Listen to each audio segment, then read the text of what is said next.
16 प्रदेश की प्रमुख फसलें एवं उद्योग व व्यवसाय। समझ में आया?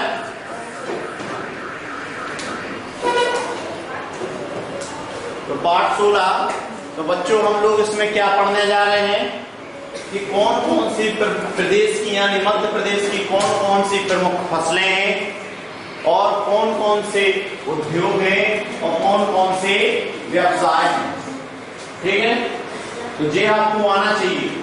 जब आप पिछले पाठ में प्रदेश के प्रमुख खनिज सीख चुके हैं,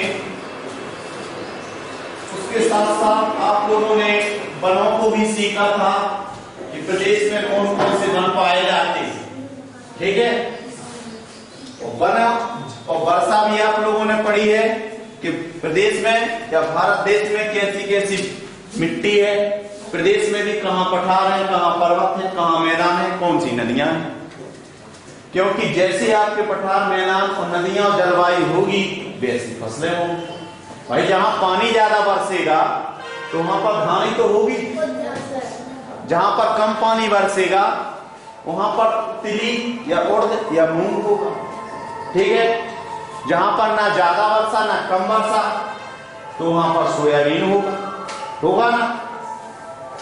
तो वर्षा के आधार पर और मिट्टी के आधार पर आप जानते हैं काली मिट्टी होगी तो उपजाऊ होती है, इसलिए सोयाबीन और कपास बोया जाता है ना।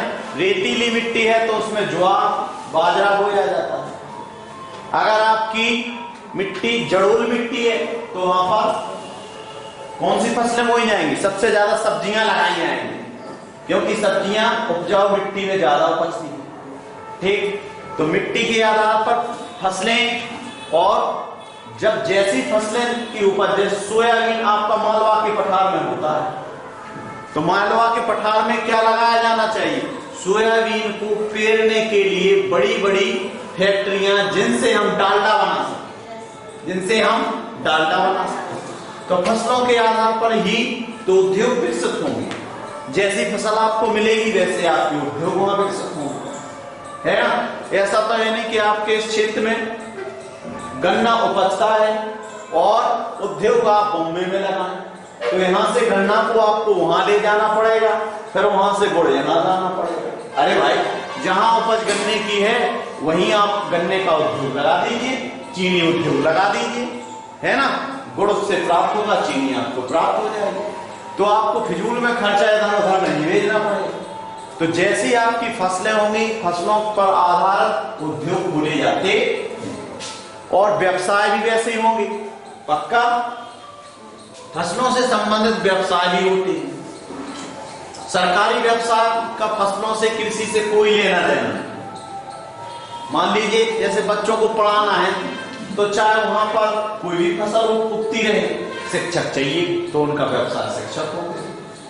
ठीक है, लड़ाई झगड़ा ज्यादा जहां होगा वहां पर आप सरकार क्या करेगी? एक की जगह 2 कोर्ट खोल देगी, न्यायालय खोल देगी, एक चौकी की जगह 2 चौकी करवा देगी। ठीक, तो इसमें आपको बताया जा रहा है कि प्रदेश की यानी प्रदेश, आपके प्रदेश का क्या नाम है? मध्य प्रदेश। इसको सोया प्रदेश क्यों कहते हैं? क्योंकि इसमें सबसे ज्यादा सोयाबीन की फसल की उपज होती है। दूसरी बात, मध्य प्रदेश को नदियों का मायका क्यों कहते हैं? क्योंकि मध्य प्रदेश से कई नदियों का उद्गम होता है। उद्गम माने कई नदियां निकलती हैं, इसलिए इसको मध्य प्रदेश को नदियों का मायका भी कहते हैं। इसे भारत माता का हृदय क्यों कहते हैं? क्योंकि यह भारत देश की भूमि के बीचों बीच में स्थित है। जिस प्रकार से हृदय हमारे शरीर में बीचों बीच में स्थित रहता है, उसी प्रकार से मध्य प्रदेश की है। अब जब नदियां यहाँ पर हैं, पर्वत हैं, पठार हैं, मैदान है, बरसात भी होती है, तो फसलें भी विभिन्न प्रकार की होंगी। मैंने आपको बताया था कल ही के चैप्टर में कि मध्य प्रदेश में प्रमुख रूप से 3 प्रकार के वन पाए जाते हैं, और वन से हमें बहुत सी वनोपज भी मिलती है। वनोपज माने वन से उपजने वाली वस्तुएं, ठीक है, जड़ी बूटियां, जलाऊ लकड़ी, विभिन्न प्रकार की, वो क्या नाम है, फल, फूल सब्जियां आपको वनों से मिलती है।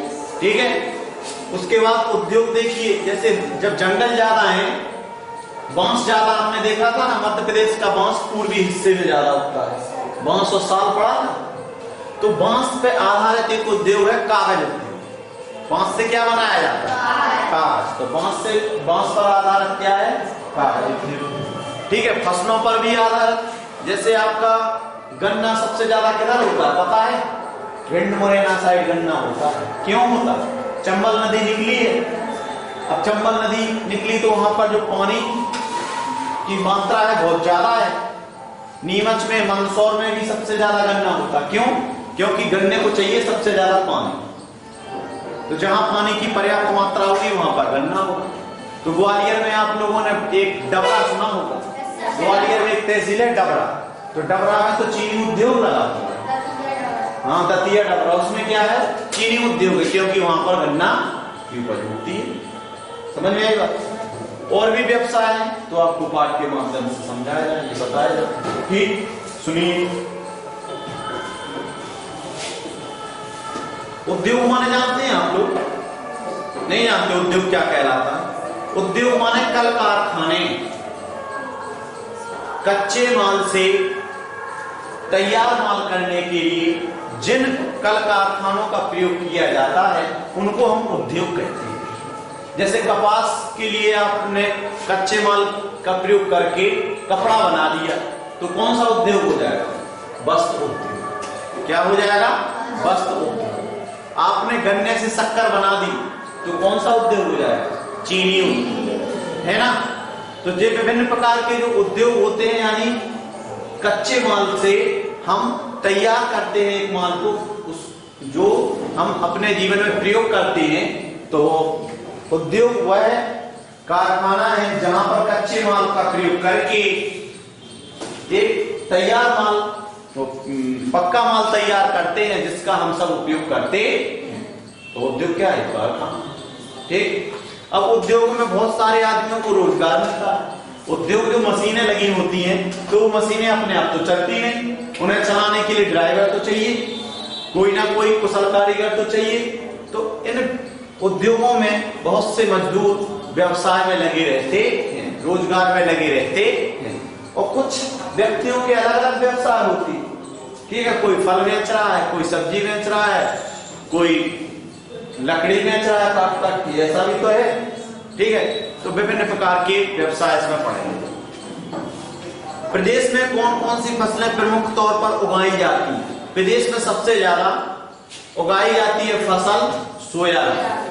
ठीक है, गेहूं भी उगाया जाता है प्रदेश में, गेहूं भी, और धान नहीं आपको बताया था कि पूर्वी मध्य प्रदेश में सबसे ज्यादा धान उगाई जाती है, और उसी से लगा है छत्तीसगढ़।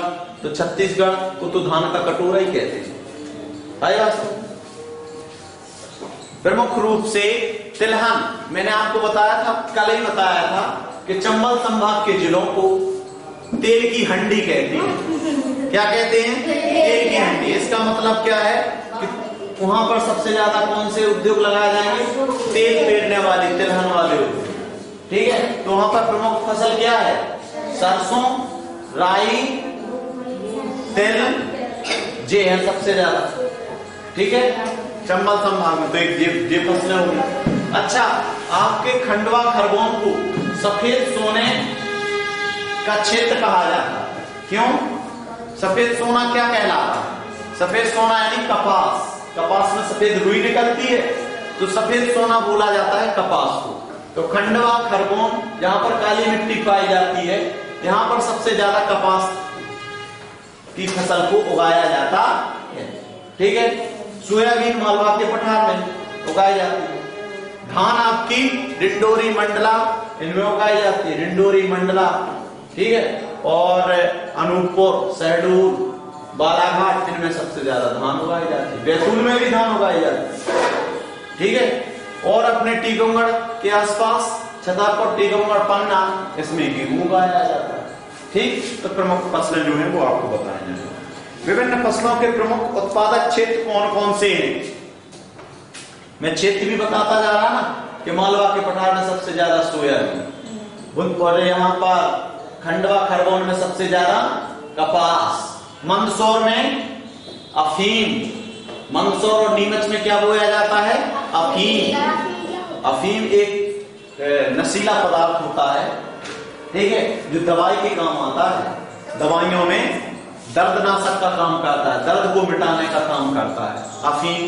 और खंडवा में गांजा, खंडवा में गांजा उगाया जाता है, ठीक है। उसके बाद चावल आपका डिंडोरी, मंडला, बालाघाट और नीचे जो बैतूल, इसमें चावल उगाया जाता है।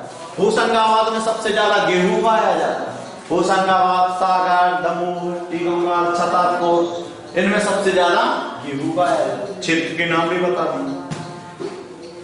और गन्ना सबसे ज्यादा ग्वालियर, भिंड, मुरैना, ठीक है। प्रदेश के प्रमुख उद्योग और व्यवसाय कौन कौन से हैं? तो प्रदेश के प्रमुख व्यवसाय कौन कौन से हैं? प्रदेश के प्रमुख व्यवसाय क्या है? कृषि, बताओ। सबसे ज्यादा व्यक्ति क्या कर रहा है? किसानी कर रहा है। तो सबसे प्रमुख व्यवसाय क्या है? कृषि। और दूसरे में उद्योग धंधों में सोयाबीन का उद्योग लगा है, शक्कर का उद्योग भी है, कपास के उद्योग भी है, वस्त्र उद्योग, चीनी उद्योग, ठीक है। तो ये आपके, और फिर खनिज उद्योग भी है, क्योंकि आपने खनिज तो पिछले चैप्टर में पढ़ दिया। तो खनिज पे आधारित जो उद्योग है खनिज उद्योग। अब देखिए प्रदेश की प्रमुख फसलें। कृषि योग्य भूमि का फसलों से सीधा संबंध होता है। अगर किसानी करने योग्य भूमि होगी तभी हमारी फसलें अच्छी उत्पादक होंगी। अब पठार पर्वत होंगे तो वहां पर फसलों का उत्पादन हो ही नहीं सकता है। तो सीधा संबंध किससे होता है? कृषि योग्य भूमि का सीधा संबंध फसल से होता है। अगर भूमि अच्छी तो फसल अच्छी। हर तरह की फसलों के लिए विशेष प्रकार की मिट्टी भी चाहिए पड़ती है और जलवायु भी चाहिए पड़ती है। जैसे आप लोग जहां पानी ज्यादा बरसता हो और काली मिट्टी हो, उसमें तिली बो दो तो क्या होगा? तिली से आपको तिल सटे भी नहीं मिलेंगे, तिली से आपके तिली के डंठल भी नहीं मिलेंगे, क्योंकि पानी से वो मर जाएगा। आई बात समझ? कपास को आप वर्षा वाले क्षेत्र में बो दीजिए तो वो तो मर ही जाएगा, खराब ही हो जाएगा। रुई आपने देखी, रुई रजाई को अगर आप पानी में रख दो तो वो कब सड़ जाएगी? सड़ जाएगी कि नहीं? तो इसीलिए रुई के जहां पर रुई उगाई जाती है, कपास उगाया जाता है, वहां पर थोड़ी सूखा चाहिए पड़ती है। गन्ने के लिए आप लोग गन्ने को पहाड़ पर पर्वत पे बो दो तो उसको तो पानी नहीं मिलना है, तो उसमें से दो पत्ते भी आपको चूसने के लिए नहीं। समझ में आएगा? तो आपको फसल के लिए जलवायु भी उसी के अनुकूल चाहिए और मिट्टी भी उसी के अनुकूल चाहिए और वर्षा भी उसी के अनुकूल चाहिए। तो सुने, हर तरह की फसलों को एक विशेष प्रकार की मिट्टी एवं जलवायु की आवश्यकता या जरूरत होती है। धरातल यानी धरती का ऊपरी तल, वर्षा एवं तापमान के आधार पर अलग अलग क्षेत्रों में विभिन्न विभिन्न फसलें उगाई जाती हैं। धरातल पर जहां पर ज्यादा ताप है तो वहां पर ज्यादा ताप वाली फसलें उगाई जाएंगी जो ज्यादा ताप में जीवित रह सके। जहां पर ठंडी है तो वहां पर उन फसलों को बोया जाएगा जो ठंडी सहन कर सके। जैसे हिमालय पर्वत पर कैसी फसलें बोई जाती हैं? सेब, अंगूर, अनार, जे वही जम्मू कश्मीर से तो आते हैं क्योंकि वो ठंड पसंद करते हैं। गर्मी में तो यहाँ आप लोग अनार का पेड़, वो सेब का पेड़ लगाओगे तो एक सेब नहीं खा पाओगे। आएगा समझ? अंगूर भी आप लोग यहाँ लगाओगे तो एक पेड़ नहीं खा पाओगे। आएगा समझ? तो उनको मौसम अलग अलग चाहिए पड़ता है और तापमान भी अलग अलग चाहिए पड़ता है, वर्षा भी अलग अलग चाहिए पड़ता है। प्राकृतिक संसाधनों से संपन्न हमारे प्रदेश का धरातल असमान है, समान तो नहीं है। प्राकृतिक तत्वों से हमारे मध्य प्रदेश में पठार भी है, नदियां भी हैं, पर्वत भी हैं, ठीक है, मैदान भी है। तो ये कह रहा है प्राकृतिक संसाधनों से संपन्न हमारे प्रदेश का धरातल असमान है। प्रकृति से जो चीजें मिली है उससे तो संपन्न है हमारा प्रदेश। खनिज भी मिलते हैं, पर्वत भी है, पठार भी है, मैदान भी है, जंगल भी है, नदियां भी है, ठीक है। इसका धरातल कैसा है? आसमान है, हर जगह एक जैसा नहीं है। तो कहीं पठार है तो कहीं घाट नदी है, तो कहीं घाटी है, तो कहीं मैदान है, तो कहीं पर्वत श्रेणियां हैं। आप लोग कक्षा 4 में मध्य प्रदेश के पठार तो सीख ही चुके थे। सीढ़ियां और घाटी तो सीख ही चुके थे, नदियां तो आप लोग सीख ही चुके थे, ठीक है। जिनने नहीं सीखी हैं वो आपको रिकॉर्डिंग के थ्रू बताया जाएगा। इन धरातलीय विभिन्नताओं और जलवायु का प्रभाव मध्य प्रदेश की फसलों, देखो धरातल का प्रभाव और जलवायु का प्रभाव, धरती के तल का प्रभाव और जलवायु का प्रभाव किस पे पड़ता है? मध्य प्रदेश की फसलों पे पड़ेगा। फसलों पर पड़ेगा तो फिर उद्योग धंधों पर भी प्रभाव पड़ेगा। यहाँ हमारे यहाँ उत्पादक फसलों को उनकी उपयोगिता के आधार पर दो श्रेणियों में बांटा जाता है। मध्य प्रदेश में जो फसलें हैं, फसलों के उपयोग के आधार पर, उपज के आधार पर नहीं, उत्पादन के आधार पर नहीं, उपयोग के आधार पर फसलों को प्रमुख रूप से मध्य प्रदेश की फसलों को दो प्रकार में बांटा गया है। पहली कौन सा प्रकार है? खाद्यान्न फसलें, खाने के उपयोग में ले जाने वाली फसलें। खाद्यान्न फसलें वे फसलें कहलाती हैं जिनका हम उपयोग खाने में करते हैं। खाने का अन्न, खाद्यान्न, खाद्य माने खाना, अन्न माने अन्न, खाने का अन्न, खाद्यान्न फसलें।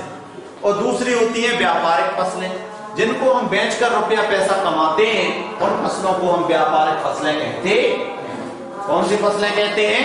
व्यापारिक फसलें। समझ में आया? जिनको बेचकर पैसा कमाते हैं, ठीक है, अपनी जरूरत की वस्तुएं खरीदते हैं, उन्हें हम व्यापारिक फसलें कहते हैं। तो खाद्यान्न फसलों में देखो, गेहूं खाते हैं आप लोग, चना खाते हैं, तुअर खाते हैं, ज्वार खाते हैं, मूंग उड़द मसूर खाते हैं, धान मक्का बाजरा खाते हैं, तो ये खाद्यान्न फसलें। दूसरा देखिए व्यापारिक फसलें, कपास को आप खाते क्या? नहीं खाते। इसको रुई को बेच करके कपड़ा बनवाते हैं, ठीक है। अफीम को आप खाते क्या? नहीं खाते, दवाइयों में प्रयोग किया जाता है। मूंगफली को आप नहीं खाते, उसका तेल खाते हो। मूंगफली को खाते नहीं हो, उसका तेल खाते हो, यानी उद्योगों में पहले तेल निकाला जाएगा। कम खाते हो, ऐसे तो भून भून के 2-4 मूंगफली खा ले तो क्या आपका पेट भर जाता? मूंगफली ही मूंगफली खाते। जैसे रोटी बिना काम नहीं चलता, तो क्या मूंगफली बिना काम नहीं चलता? तो मूंगफली खाद्यान्न नहीं है, वो आपकी कौन सी है? व्यापारिक फसल है। उसको बेचकर पैसा कमाया जाता है या फिर तेल निकालकर तेल खाया जाता है। अलसी को भी आप लोग बहुत कम खाते हैं, बेचते जाता है।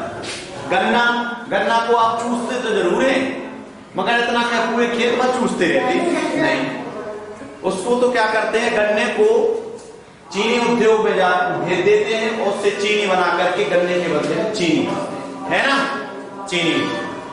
और सूरजमुखी के जो फूल होते हैं, उन फूल से जो उसमें छोटे छोटे बीज बनते हैं, उन बीज से क्या निकाला जाता है? तेल। तो वो सूरजमुखी के तेल को डालडा में मिलाया जाता है, ठीक है। तो आप उनको डायरेक्ट नहीं खाते, पहले वो उद्योग तक पहुंचते हैं, पहुंचने के बाद उनसे तेल निकाला जाता है और फिर तेल खाते हैं। तो ये भी आपका क्या है? सूरजमुखी व्यापारिक फसल। सरसों और राई को भी आप डायरेक्ट खाते नहीं, उनका पहले कुछ ना कुछ करते हो, फिर उसके बाद तेल निकाल के खाते हो। अब सुने, सोयाबीन, मूंगफली, तिल, सरसों, अलसी आदि फसलों को तिलहन कहते हैं, क्योंकि अलसी का भी तेल होता है, अलसी का भी तेल निकाला जाता है। अलसी क्या है? तिलहन।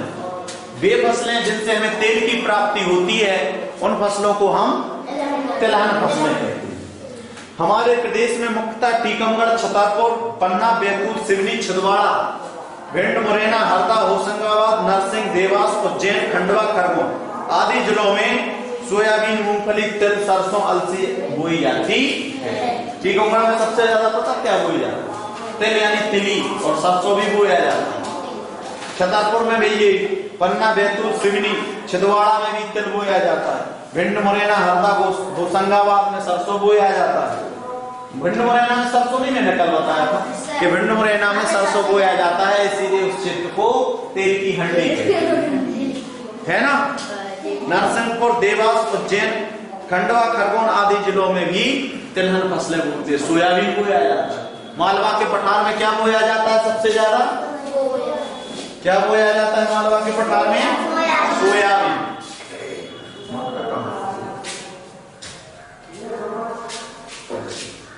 मालवा के पठार में क्या बोया जाता है? सोयाबीन।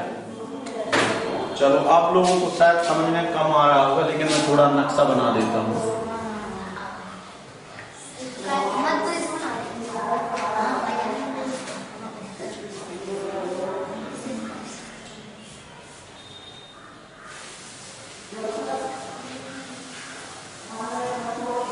ठीक है, मान लीजिए ये अपना मध्य प्रदेश है। ठीक, अब इसमें सबसे ज्यादा तो जो सोयाबीन है, वो सोयाबीन वाला क्षेत्र ये है, कपास वाला कितना है, ठीक है, और ये तेल की हंडी कितनी है, यही है ना चंबल संभाग, ये तेल की हंडी। उसके बाद